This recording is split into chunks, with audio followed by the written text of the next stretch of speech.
Welcome. Today we are learning how to use a simple word in your everyday conversations. This word helps you talk about movement and location naturally. Let's begin. Imagine going from one side to another side. That's what this word means. Think of walking from here to there. At home, you might need something from the other side of the room. Maybe you ask someone to pass you the remote. It's on the other side of the table. Listen to this conversation. One person sees shoes on the other side of the hall. They mention where the shoes are. Simple and natural. At school, children play in different areas. The playground is big. You might see your friend on the far side, near the swings. Two students are talking. One looks at the field and sees something happening on the other side. They tell their friend what they see. In an office, people work at different desks. Sometimes you need to send something to a colleague sitting on the other side of the room. Here's an office conversation. One person sends a report to someone else. They mention sending it over to the other person's desk. When you are shopping, items are placed in different sections. You might look for bread. It could be on the other side of the store. A customer asks where to find something. The shop assistant points to the other aisle. The bread is there, on the opposite side. When traveling, you often need to go from one side of the street to the other. You might cross a bridge or use a crosswalk. Two travelers are looking for a bus stop. It's on the opposite side of the road.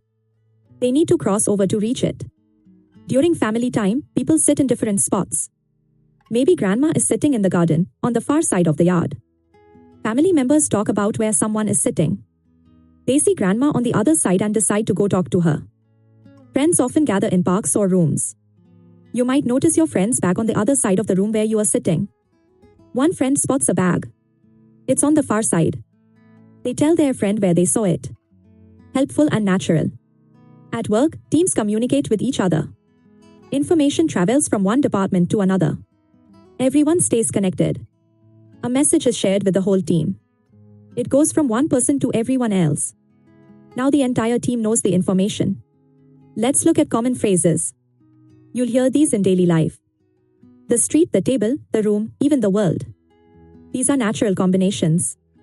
Here's a simple pattern. You use this word, then a place. For example, the street, the river, or the kitchen. Easy to remember. 3 quick tips for speaking naturally. First, use it to show movement from one side to another. Second, combine it with places. Third, use it in both questions and answers. Now it's your turn to practice. Try completing these sentences. Can you see the park? Where is it? Please pass the salt.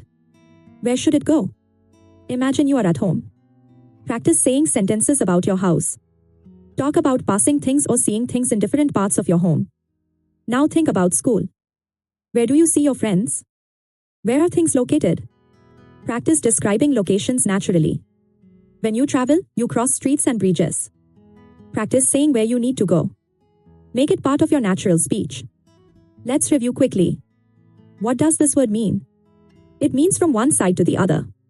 It shows movement and location. Where can you use it? At home, school, office, while shopping, traveling, with family, friends, and at your workplace. Everywhere in daily life. Remember the pattern. This word, plus a place. That's how you build natural sentences. Practice this pattern. Final practice time. Complete these sentences. The dog ran where? She looked where? We walked where? Say them out loud. Keep practicing every day. Use this word in your conversations. The more you practice, the more natural it becomes. Thank you for learning today. Remember, speaking naturally comes with practice. Use what you learned in your daily conversations. See you next time.